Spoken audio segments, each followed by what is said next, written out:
The letter trembled in the firelight, not from the wind that howled through the Thermopylae Pass, but from the hand that held it. Leonidas' 60 years old gray beard, streaked with ash, sat alone by the dying embers. Around him, 300 men slept in their crimson cloaks, shields propped against the ancient stone wall they had rebuilt with their own hands. In 3 days, perhaps less, Persian arrows would blot out the sun. In 3 days, every man sleeping in this narrow corridor would be dead. He dipped his stylus in ink one final time.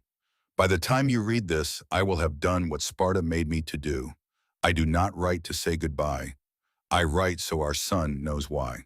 The year was 480 before the Common Era.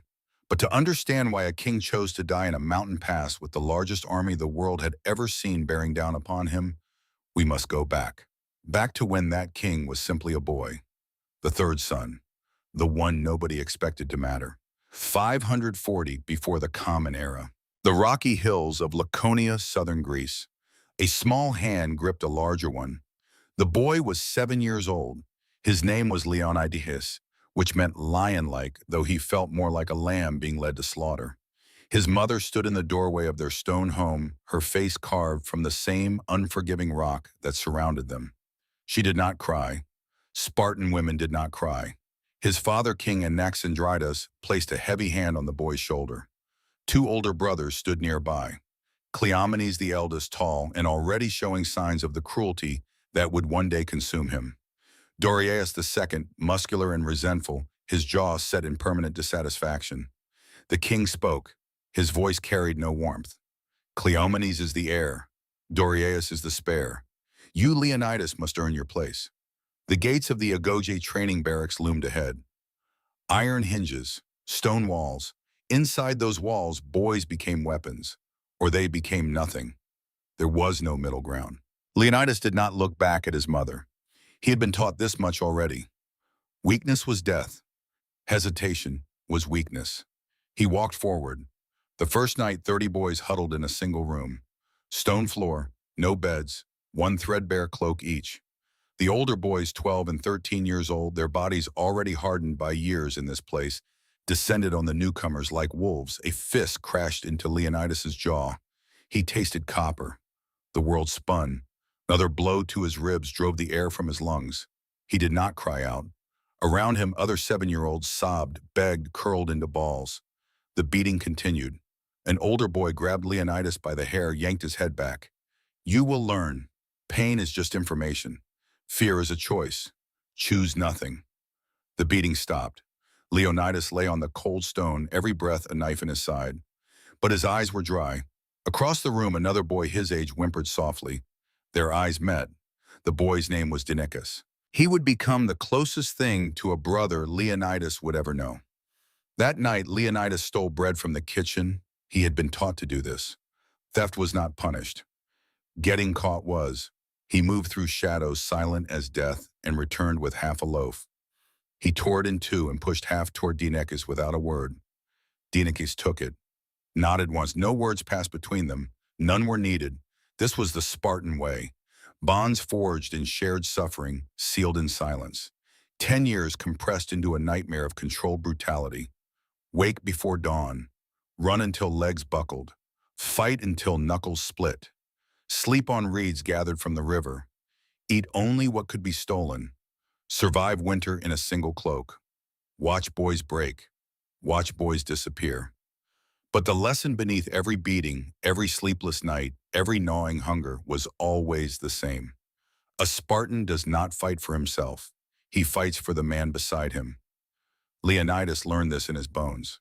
When Dinikas collapsed during a 20-mile march, Leonidas carried him. When Leonidas was caught stealing and beaten, bloody Dinikas stole ointment for his wounds. They did not speak of gratitude. They did not speak of friendship. They simply stood together.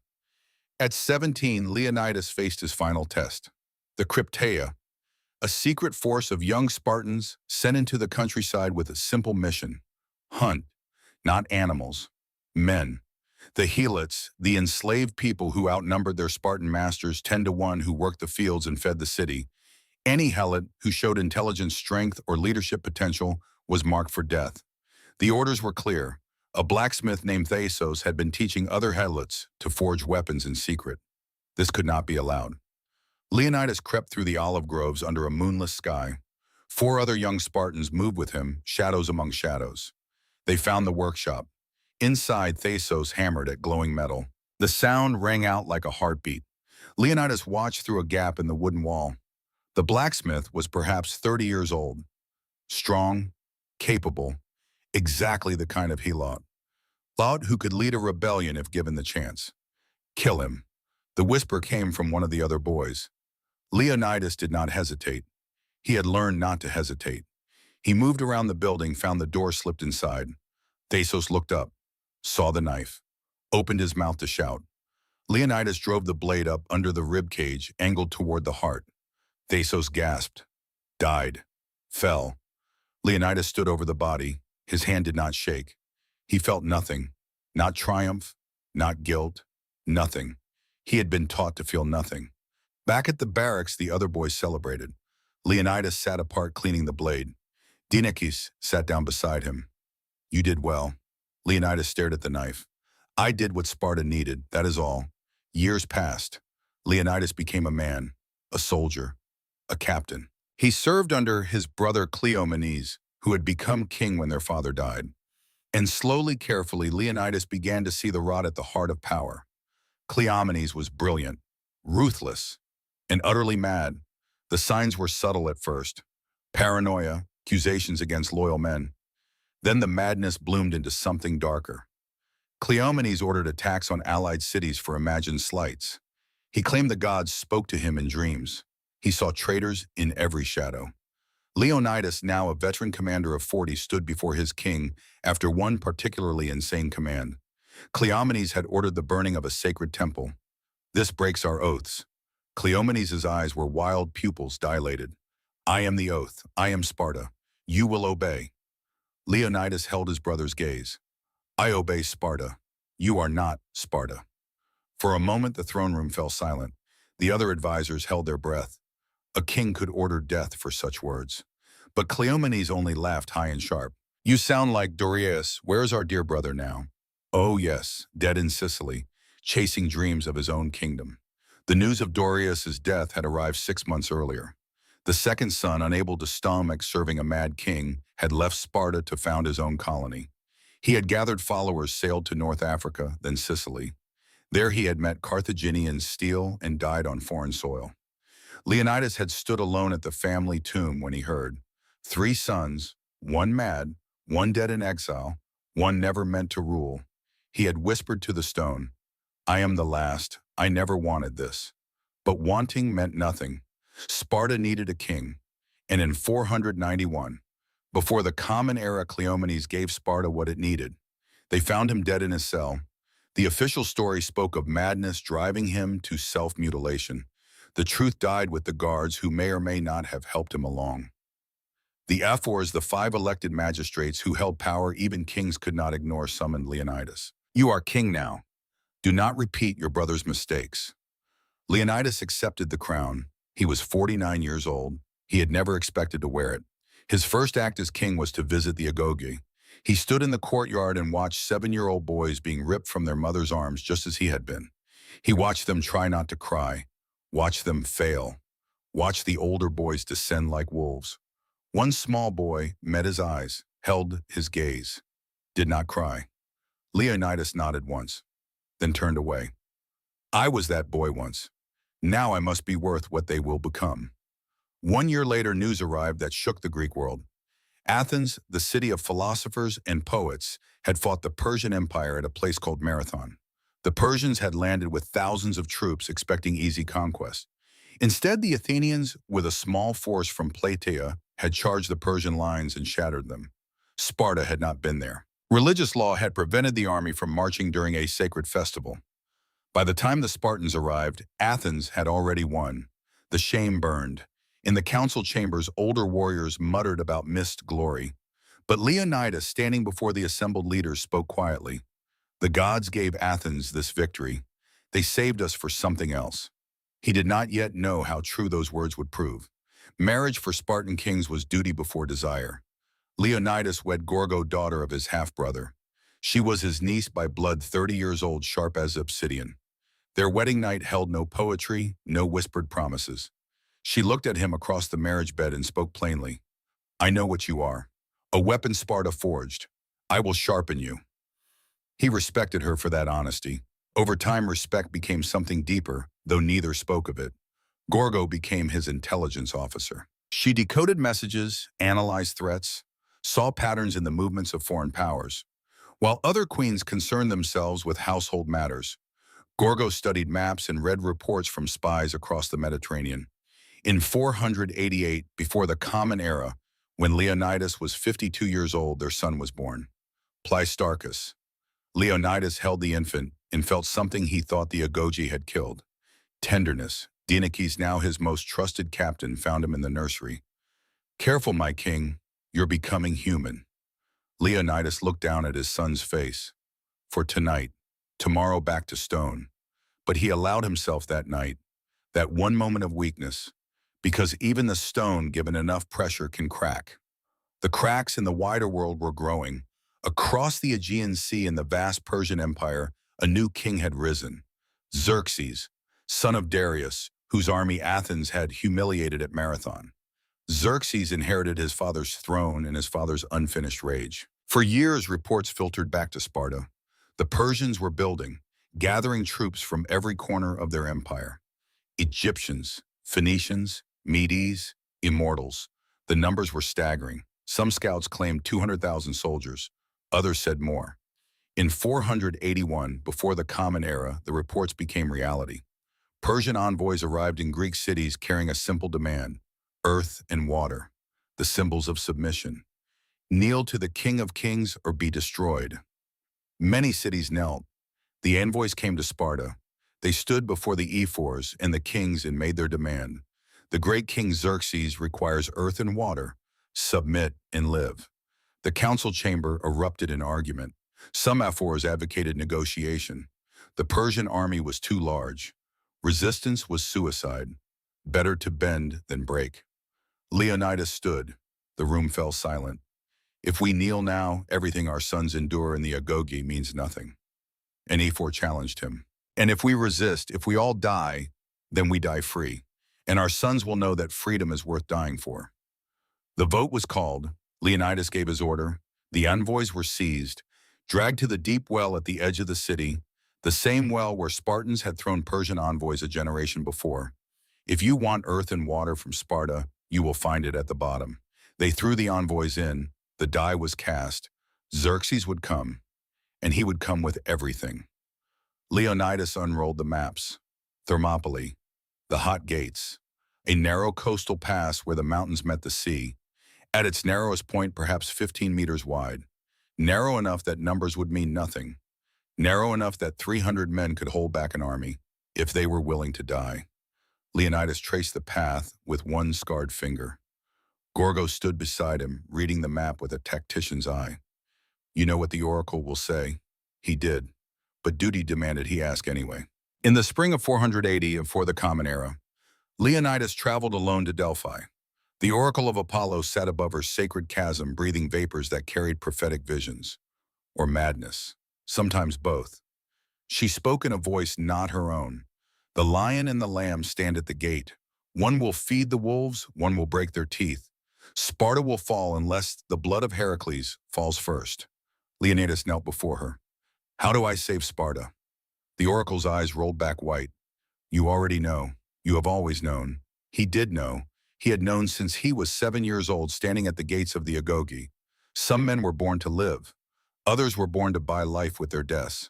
On the walk back to Sparta, he stopped at a roadside shrine to Heracles, his divine ancestor. He knelt in the dust. Give me strength. Not to win, but to buy time. When he returned, the religious crisis was in full bloom. The Carneia, the sacred festival of Apollo, prohibited military campaigns. The ephors could not authorize the full army to march. It was blasphemy. It was law. But law had loopholes for those who looked hard enough. Leonidas addressed the council. I will not mobilize the army. I will take my royal guard. 300 men, a reconnaissance force, not a campaign, technically within the law. The ephors saw the trap, approved the request, and Leonidas would march to certain death. Deny it, and Sparta would be seen as hiding behind religious excuses while Greece burned. They approved, but Leonidas added one final requirement. Only men with living sons may volunteer. The room fell silent. Everyone understood. This was not a military deployment. This was a funeral march. And Leonidas wanted to ensure that every bloodline represented would continue after the men themselves were ash and memory. The selection began. Veterans assembled in the training yard. Leonidas walked among them, studying faces. Dinakis stepped forward first. 60 years old body covered in scars from 40 years of war. I've lived long enough. Let me die well. Leonidas gripped his shoulder. You'll stand beside me. Twin brothers Alpheus and Maron, 35 years old each, with 3 sons. Our boys will remember this. Leonidas nodded. They will. The youngest to volunteer was Stelios, 28. His wife had given birth 3 months earlier. Leonidas initially refused. You have an infant son. Stay with him. Stelios stood straighter. My king, I want my son to say his father stood with Leonidas. I want him to know I did not hide. Leonidas studied the young man's face, saw his own reflection from decades past, the desperate need to matter, to be worth something. Report to Dinakis for assignment. 300 men, fathers, veterans, volunteers who understood they were not coming home. The night before the march, Sparta became a city of silent farewells. No tears, no dramatic proclamations. Spartan wives handed their husbands their shields with the traditional words, with it or on it, come back carrying your shield in victory, or be carried home dead upon it. Those were the only acceptable options. Gorgo met Leonidas in their private chambers. She did not embrace him. She stood hands at her sides and asked the only question that mattered. What shall I do? He had prepared for this. Raise our son to be better than me. She almost smiled. Impossible. But I will try. He wanted to say more. Wanted to tell her that in all his years of deliberate emotional death, she had somehow made him feel alive. But the words caught in his throat, trapped behind decades of Spartan conditioning. She saw it anyway. Her eyes glistened, though no tears fell. I know. That was enough. It had to be enough. Pleistarchus was already asleep when Leonidas entered the boy's room. 8 years old. Too young to understand what was happening. Too old to be sheltered from it. Leonidas knelt beside the bed and gently shook his son awake. The boy's eyes opened, confused, then focused. Father Leonidas pulled a small knife from his belt, the blade that had killed Thesosos, the blacksmith, 37 years earlier. The blade that had made him a man in Sparta's eyes. Do you know why I must go? Pleistarchus rubbed his eyes. Because Sparta needs you, Leonidas shook his head. No, because if I don't go, men like you will have to go when you are grown. I go, so you might not have to. He placed the knife in his son's small hand. This killed my first enemy. One day it will kill yours, but not today. Today you are a boy. Stay a boy as long as you can. Pleistarchus gripped the knife, nodded, trying to be brave, trying not to cry. Leonidas kissed his son's forehead. The only time in the boy's life he would do so. Sleep now. He left before his own resolve could crack. At dawn, 300 men in crimson cloaks assembled in perfect silence. No speeches, no fanfare. They simply formed ranks and began to march. North, toward the hot gates, toward immortality or oblivion. In the end, both. The march north took days. 300 Spartans moved in disciplined silence, crimson cloaks swaying in rhythm with their steps. They were not young men seeking glory. Their average age was 40, some were 50. Dinakis was 60, his joints stiff with old wounds, but his eyes sharp as ever. Other Greek forces joined them along the way. From Thebes came 400 hoplites, though Leonidas trusted them about as far as he could throw a bull.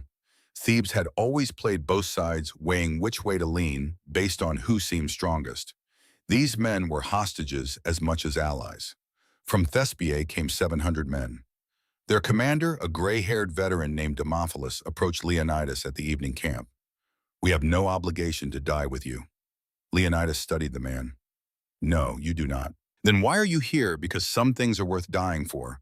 You will discover what those are soon enough. Demophilus smiled grimly. Then we stay. In total, just over 7,000 men assembled at the approach to Thermopylae. It was a fraction of what the various city-states had promised. Fear, politics, and religious excuses had whittled the force down to a token resistance. But Leonidas had known this would happen. He had counted on it. A large army would feel obligated to win. A small army had no such illusions. They could focus on the only mission that mattered: buy time. As they approached the pass, Leonidas saw it with fresh eyes.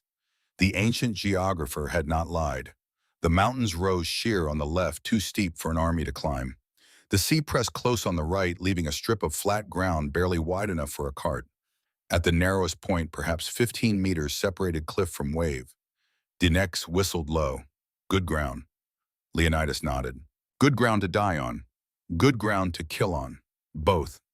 The remains of an old Phocian wall crossed the narrowest section. Time and weather had reduced it to rubble. Leonidas ordered it rebuilt. The men worked through the night, hauling stone, stacking it shoulder high. Behind that wall, shields could lock. Spears could thrust. Numbers would mean nothing. As they worked, scouts arrived with reports that turned the blood cold. The Persian army had been spotted. The dust cloud it raised stretched to the horizon. The column took hours to pass any given point. Horses, camels, elephants, supply wagons that stretched for miles, and soldiers beyond counting. The scouts estimated 200,000, maybe more. For every Greek standing at Thermopylae, there were 30 Persians. Some of the allied troops began to mutter. Fear rippled through the ranks like disease. Leonidas walked among them, his presence alone a kind of authority. He did not give speeches. He simply met men's eyes, nodded, kept walking. One young Corinthian soldier, barely 20, worked up the courage to approach. My king, how can we possibly stop them? Leonidas paused, studied the boy. We cannot stop them. We can only make them bleed for every step. That is enough, but there are so many. The past does not care how many they are. It only cares how many can fit in it at once. And that number is very small.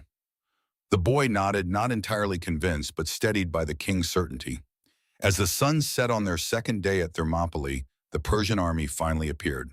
First the dust cloud, then shapes within it, then the terrible reality of what was coming. It was not an army, it was a migration, a moving city of soldiers from every corner of the known world. Xerxes had conscripted troops from Egypt, Phoenicia, India, Ethiopia, 1,000 different armor styles, 100 different languages, united only in service to the King of Kings. The Persians made camp at the far end of the pass, just out of bowshot. Their campfires stretched for miles.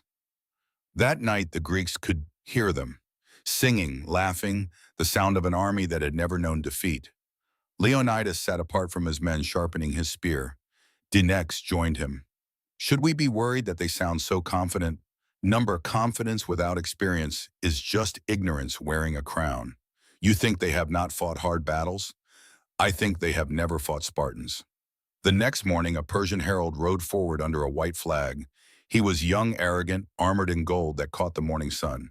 He sat on his horse and looked down at the Greeks with barely concealed contempt. The great King Xerxes, King of Kings, of the Aryans, extends his mercy. Surrender your weapons. Kneel. You will be allowed to live as subjects of the empire. Silence. The Greeks stared. Then Leonidas stepped forward. 60 years old, gray beard, scarred hands. He looked up at the herald and spoke 2 words in Greek. Molon lebe. The herald frowned. I do not understand. Atin. Leonidas repeated it slowly, letting each syllable carry its full weight. Molon lebe, come and take them. The herald's face flushed. You choose death, Leonidas smiled. It was not a pleasant smile. I chose this 20 years ago. Your king is just late. The herald wheeled his horse and galloped back to the Persian lines. Leonidas watched him go. Dinex chuckled. Think he understood? He will. That afternoon, Xerxes himself arrived. The King of Kings traveled with a massive retinue. His throne was portable, carried on the shoulders of a dozen slaves positioned on a hill overlooking the pass. From there, he could watch the battle like a theatrical performance. He sent a scout forward first. The man crept close enough to observe the Greek lines, then reported back. What he described made Xerxes laugh. They are combing their hair, my lord, braiding it, as if preparing for a festival. It was a Spartan tradition. Before battle, before death, a warrior prepared his body as if for a religious ceremony. Leonidas and his men sat calmly, working olive oil through their long hair, braiding it back from their faces. To the Persians, it looked like vanity. To the Spartans, it was ritual, the last act of civilized men before becoming instruments of slaughter. Xerxes could not comprehend it. Surely once these Greeks saw his army in full array, they would panic. They would scatter. No sane men would stand against such overwhelming force. He gave the order, send the Medes, drive them into the sea. The Medes were expendable troops, conscripts from conquered territories. Their armor was leather and wicker. Their shields were light. They were not Xerxes' finest soldiers, but there were thousands of them, surely enough to sweep aside a few hundred Greeks. They advanced in a great column, filling the pass with bodies and noise. War cries in a dozen languages, drums beating, officers shouting. The ground shook with their footfalls. The Greeks stood silent behind their rebuilt wall, shields locked, spears ready. Leonidas gave one order, hold. The Medes crashed into the Greek line like a wave hitting a cliff, and like a wave they broke. The phalanx formation was a thing of terrible beauty. Each man carried an aspis, a round bronze-faced shield nearly a meter across. Locked together, these shields formed a wall of bronze. Behind the wall, spears thrust out in a forest of iron points. The second rank reached their spears over the shoulders of the first, the third rank over the second. From the front, it looked like a single organism, a thing of shields and spear points that could not be flanked, could not be broken, could only be faced head-on in a grinding test of will. The Medes had wicker shields, leather armor, short swords. They pushed forward, trying to break through by sheer mass. The Greek spears punched through wicker like paper, through leather, through flesh. Men fell screaming. The ones behind trampled them, pushed forward by those further back who could not see the carnage ahead. Leonidas stood in the front rank, his position, his right. Beside him, Dinakes. On his left, Alpheus. Around them, the men they had trained with, fought with, lived with for decades. They moved as one. When the front rank tired, the rear ranks rotated forward seamlessly. Fresh spears, fresh strength. The grinding continued. The Persians could not rotate. Their formations were too dense, too chaotic. Men fought until they collapsed from exhaustion or died. Those who tried to retreat were shoved forward by commanders behind them. By midday, the Medes broke. The survivors fled back to the Persian lines, leaving the pass choked with bodies. The Spartans remained in formation, breathing hard, spattered with blood, unbroken. Xerxes stood from his throne, sat back down, stood again. Impossible, his generals assured him. The Greeks had been lucky. The Medes were not his finest troops. Send the immortals, the 10,000 elite warriors who formed the core of the Persian army. They had broken every enemy they had ever faced. At dusk, the immortals advanced, better armored than the Medes, better disciplined. They marched in perfect formation, spears glittering in the fading light. The Greeks let them come. Leonidas paced behind the phalanx, speaking quietly. They die the same as anyone. Bronze cares nothing for reputation. The immortals hit the line. For the first time, the Greeks were pushed back, inches, then feet. The immortals were skilled, coordinated. They fought with the precision of professionals, but they had never faced Spartans. Leonidas gave the signal. The phalanx appeared to buckle. The front rank stumbled backward. The immortals saw victory and surged forward, breaking their formation to pursue. Then Leonidas shouted one word. Now the phalanx reversed. The stumbling Greeks suddenly charged forward, shields slamming into the pursuing Persians. Spears drove into exposed sides. The immortals, caught between advance and retreat, died in piles. The tactic was called the feigned retreat. It required absolute discipline, absolute trust. One man breaking formation at the wrong moment would doom them all. But these were Spartans. They had practiced this maneuver 10,000 times. They executed it perfectly. By nightfall, the immortals withdrew, 2,000 of them dead, the rest shaken. Xerxes stood from his throne 3 times that day, each time in disbelief, each time forced to accept that his finest troops could not break a few hundred Greeks. That night, the Greek camp was quiet. Men tended wounds, sharpened dulled blades. A few had died. Dinakes moved among them, offering quiet words. Leonidas sat apart, staring at the Persian campfires. One of the Thespian soldiers approached, hesitant. My king, Leonidas looked up. We expected to die today. Leonidas nodded. Today is not done yet. Tomorrow will come. And the day after. We will die when we have bought enough time. Not before. How much time is enough? However long it takes for the Greek fleet to win at Salamis. However long Athens needs to evacuate. However long it takes for Sparta to mobilize the real army. We are not here to win. We are here to delay. The soldier nodded slowly, understanding settling over him like a cloak. Then we are already winning. Yes, we are already winning. On the second day, Xerxes tried different tactics. He sent cavalry to try to flank around the cliffs. The horses broke their legs on the rocks. He sent archers to rain arrows down on the phalanx. The Greeks raised their shields and waited out the volleys, losing only a handful of men. He sent more immortals. They died.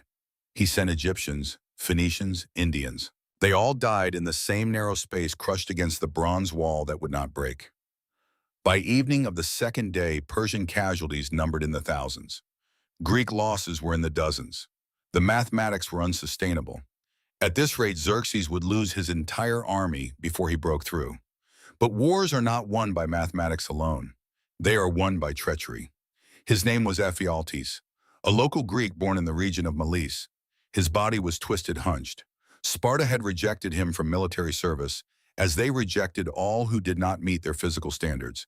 He had nursed that rejection his entire life, let it fester into hate. When the Persian army arrived, he saw opportunity. He approached the Persian camp under cover of darkness. The guards brought him to Hydarnes, the general commanding the immortals. Ephialtes offered information. A mountain path, the Anopaia Trail. It wound through the hills and came down behind the Greek position. A flanking route. Hydarnes brought him to Xerxes. The king of kings studied the deformed Greek with interest. Why do you betray your own people? Ephialtes smiled bitterly. They are not my people. They rejected me, called me worthless because my back bends. Now I will show them the value of a bent back. What do you want in return, gold? A place in your empire. Recognition. Xerxes gestured to his treasurer. You will have gold enough to drown in. Show us this path. That night, Hydarnes led 10,000 immortals up the mountain trail. Ephialtes guided them through the darkness. The trail was narrow, treacherous, but passable. Leonidas had known about this trail. He was not foolish enough to think Thermopylae was impregnable. He had posted 1,000 Phocian soldiers on the heights to guard it. Their orders were simple. Hold the trail, do not let anyone pass. But the Phocians were not Spartans. When they heard the immortals coming through the darkness, boots crunching on stone armor, clinking, they panicked. Instead of holding the trail, they retreated to higher ground to defend themselves. They left the path open. Hydarnes had no interest in fighting them. He left a small force to keep them pinned and push the main column forward. By dawn, they would be behind the Greek position. The hot gates would become a killing box. Trapped between two forces, the Greeks would be annihilated. Just before dawn, a runner reached the Greek camp, breathless, terrified. They are behind us. The Persians are coming down from the mountain. The allied commanders rushed to Leonidas, panic in their voices. We must retreat, now, before we are surrounded. Leonidas stood, walked to the edge of the camp, looked up at the mountain. Somewhere up there, 10,000 immortals were descending. In front, 200,000 Persians waited for dawn. He turned back to the commanders. Those who wish to leave may do so. Go, rejoin your cities, fight another day. You are released from your oaths. The Corinthians left immediately. Then the Arcadians, the Locrians, others. Within an hour, 5,000 men had withdrawn south. Only two forces remained. The Thespians. Demophilus stood before his 700 men. We could leave. We have permission. But I will not. Thespiae lies directly south of this pass. If the Persians break through unopposed, my city will be the first to burn. My family is there. My sons. I will buy them time. He looked at his men. Any who wish to leave may do so. I will not judge you. Not one man moved. We stay. Leonidas nodded to Demophilus. No words passed between them. None were needed. The Spartans, of course, never even considered leaving. Dieneces found Leonidas sharpening his spear. So, today then, Leonidas tested the edge with his thumb. Today. Is there anything you want to say? To the men, Leonidas looked up. 300 Spartans prepared their equipment in silence, checking shield straps, tightening helmet straps. The quiet professionalism of men who had accepted their deaths. They know what needs to be said. Words are for those who doubt. Diniki smiled. Then I will see you in the underworld. Save me a seat beside you. As the sun rose, Leonidas gathered his men one final time. They stood in formation, crimson cloaks bright in the dawn light. He walked along the front rank, meeting each man's eyes. When he reached the center, he stopped, spoke quietly, but every man heard. Spartans, eat well. Tonight we dine in Hades. No cheers, no battle cries, just silent understanding. They ate bread, cheese, olives, the last meal of the condemned, and then they picked up their shields and prepared to write themselves into legend. The decision was made without discussion. 300 Spartans, 700 Thespians, 400 Theban hostages, against an army that stretched to the horizon. The mathematics were clear. The outcome was certain. What remained was only the manner of dying.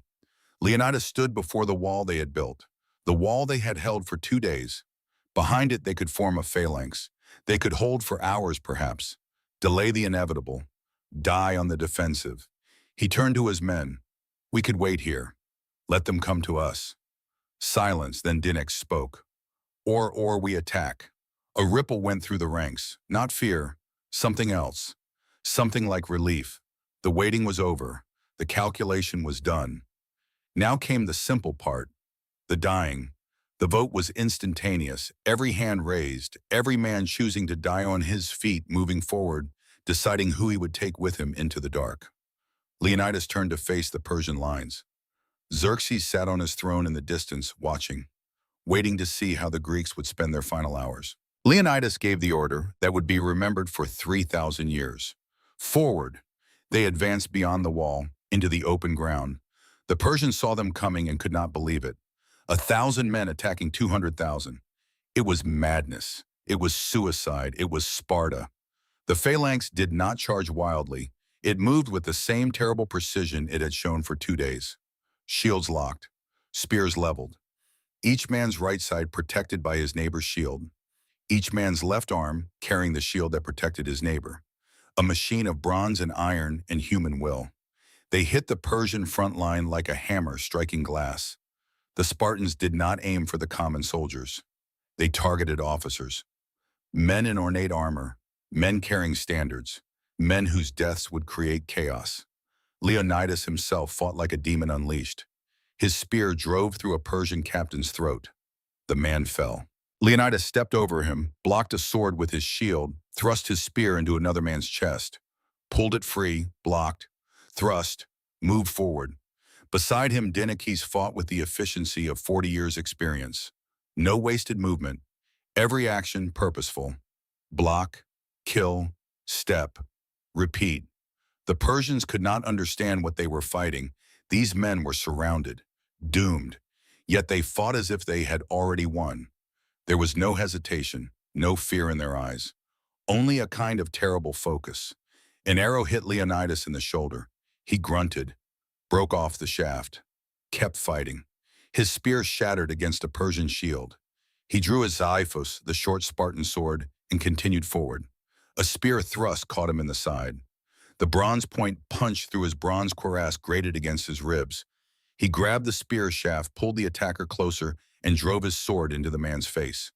Pulled it free, turned, blocked another strike. He was bleeding now, from multiple wounds. The world started to narrow, focus becoming tunnel vision. One more, just one more. A Persian nobleman charged forward, rich armor, probably one of Xerxes' brothers, though Leonidas did not know and did not care. The man swung a curved sword at Leonidas' head. Leonidas ducked, felt the blade pass overhead, and drove his sword up under the man's arm, into the gap in the armor. The nobleman screamed, fell. Leonidas tried to pull his sword free. It was stuck. He released it, reached for a fallen spear. His legs buckled. When did the ground get so close he was on his knees? That seemed wrong. Spartans did not kneel. He tried to stand, could not. There was a spear in his chest. He looked down at it, almost curious. When had that happened? Dinix was there suddenly. And Alphaeus, and others, they formed a circle around him. fighting off the Persians who saw the Spartan king down and surged forward to claim the prize. Leonidas tried to speak, tasted copper, blood in his lungs. He had seen this before. Punctured lung, minutes left, maybe less. He looked up at Dinekis, his oldest friend, the boy who had shared bread in the Agogi barracks 53 years ago. Dinekis was crying. Leonidas had never seen him cry. He tried to smile, could not manage it, but he thought Dinekis understood anyway. The world was getting darker, the sounds of battle fading. He thought of Gorgo, hoped she would receive his letter, hoped Pleistarchus would understand. Some men live long lives, comfortable lives. They die in their beds surrounded by family and are forgotten before the funeral pyres burn out. I am not one of those men. The darkness took him. The Spartans saw their king fall. They did not break. They did not waver. They pulled tighter, formed a circle around Leonidas's body. No Persian would take it. No Persian would defile it. They would die first. And they did. The Persians threw themselves at the circle, wave after wave. The Spartans repelled them. 4 separate assaults. During the fourth, 2 more of Xerxes' brothers died in the chaos cut down by men who no longer cared about their own survival. But the circle shrank with each assault. 50 Spartans, then 30, then 20. They dragged Leonidas's body back step by step, fighting for every meter of ground. The Thespians died alongside them. Brothers in death, if not in birth. There was a small rise at the rear of the pass, a hillock barely worthy of the name. The survivors reached it. Perhaps 80 men total, all wounded, weapons broken or lost, shields cracked and useless. They formed a final circle, back to back. The Thebans, seeing the end coming, threw down their weapons and tried to surrender. The Persians cut them down anyway. No mercy now. Too much blood had been spilled. Xerxes watched from his throne. His generals waited for the order to finish it. He could send in more troops, more immortals, but every assault had cost him hundreds of men. These Greeks were down to bare hands and broken spears. There was a simpler way. He gave the order. Archers, bury them. 1,000 bowmen formed ranks. Drew. The sky went black. On the hill, Dinekis looked up at the shadow of death descending. He laughed. The sound was almost hysterical. Remember, I said we would fight in the shade. The arrows fell. Men died standing, propped upright by the shafts through their bodies. Some tried to pull the arrows out and charge. They made it 3 steps before the next volley hit. Dinekis took an arrow through the throat, fell to his knees, clawed at it, could not breathe, could not speak. His eyes found the place where Leonidas lay. He crawled toward it, reaching, trying to get closer. He died 6 feet away, hand outstretched. The volleys continued until nothing moved on the hill. Then the Persians waited, making sure. An hour passed. Finally they advanced. The hill was carpeted with the dead. Crimson cloaks soaked black with blood, bodies bristling with arrows like grotesque porcupines. Bronze armor cracked and dented, faces frozen in final defiance. They found Leonidas in the center, his body torn by multiple wounds, his hand still gripping a broken spear. Xerxes came down from his throne, walked through the carnage, looked at the Spartan king. This man had cost him 3 days, thousands of soldiers, his reputation, his brothers. He was shaking with rage. Behead him. Mount his head on a spike. Leave the body for the days. His advisors hesitated. Mutilating the dead was considered barbaric. It invited the anger of the gods. But Xerxes was beyond caring about Greek superstitions. Do it, now. They did. The head was severed, mounted on a stake at the entrance to the Pamesis, a warning, a declaration of victory. But in the Persian camp that night, the soldiers did not celebrate. They had won. They held the pass. The road to Athens lay open. Yet something felt wrong. They had lost thousands of men to kill 1,000. The King of Kings had been forced to desecrate a corpse to feel he had truly won. The Greeks had died, but somehow they had not lost. News of Thermopylae spread faster than the Persian army could march. Runners carried the tale south. By the time Xerxes reached Athens, the city was empty. The population had evacuated to Salamis and the surrounding islands. The Athenian fleet waited in the narrow straits. Themistocles, the Athenian commander, had used the time Leonidas bought. 3 days, 3 precious days to complete the evacuation, to position the fleet, to prepare the trap. When the Persian navy sailed into the Straits of Salamis, the Greek triremes were waiting. In the confined waters, the Persian numerical advantage became a liability. Ships crashed into each other.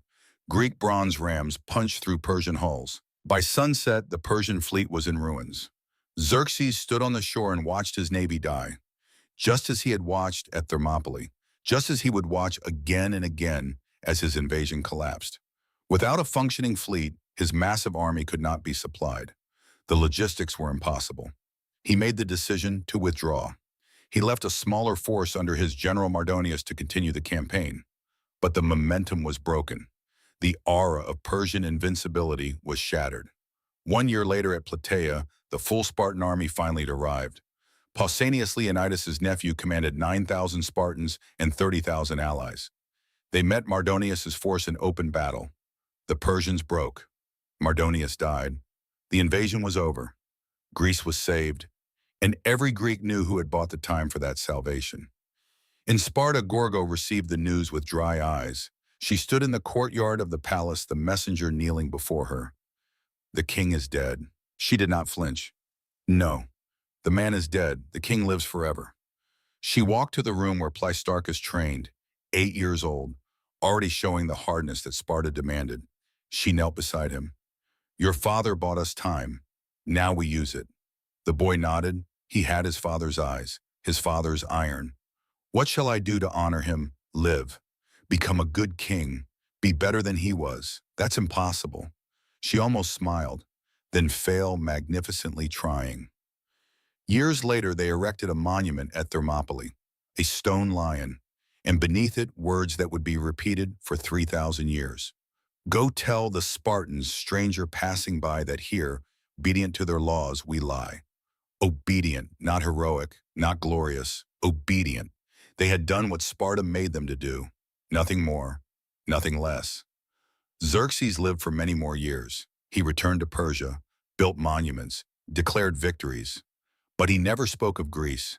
He never returned. The empire he commanded survived him, but not by much. Time erased his monuments, crumbled his palaces, forgot his name. But Leonidas endured. The third son, the unexpected king, the man who learned to die at 7 years old and finally got his chance at 60. In the modern age, tourists visit Thermopylae.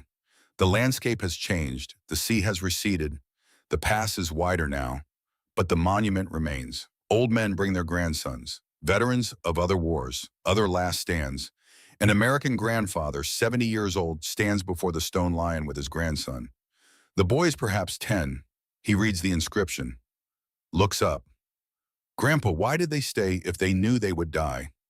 The old man is quiet for a long moment. His hand rests on the stone, warm from the sun, eternal, because some things are worth more than coming home. The boy does not understand, not yet.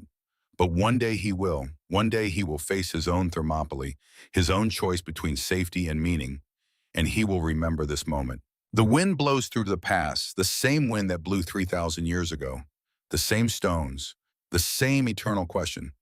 What are you willing to die for? Leonidas answered that question with his life. Not with words, not with philosophy, with action. He did not save Greece. He showed Greece it could save itself. That is leadership. That is legacy. That is immortality. The sun sets over Thermopylae. The shadows lengthen. And somewhere in the gathering dark, 300 warriors stand eternal watch. Not as ghosts, not as myths, as examples of duty, of sacrifice, of the moment when a man looks at impossible odds and says those two defiant words, Molon Labo, come and take them, and means it. The letter Leonidas wrote by firelight 3 days before his death reached Gorgo weeks later. Stained, crumpled, carried by a Thespian survivor who had been sent away before the final stand. She read it alone, then burned it. The words were not for history, they were for her. For Pleistarchus, private words, final words, but the last line she remembered, spoke aloud to the empty room. I do not know if what we do will matter in 100 years, but I know it matters today. That is enough for any man. Teach our son this. She did.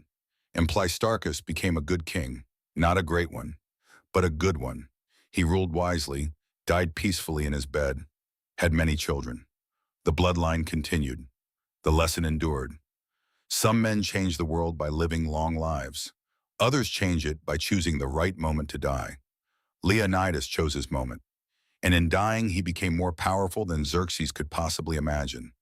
The King of Kings commanded millions, built an empire, shaped continents. And he is a footnote. Leonidas commanded 300, held a pass for 3 days, died on a forgotten hillock. And he is legend. That is the final joke. The cosmic irony.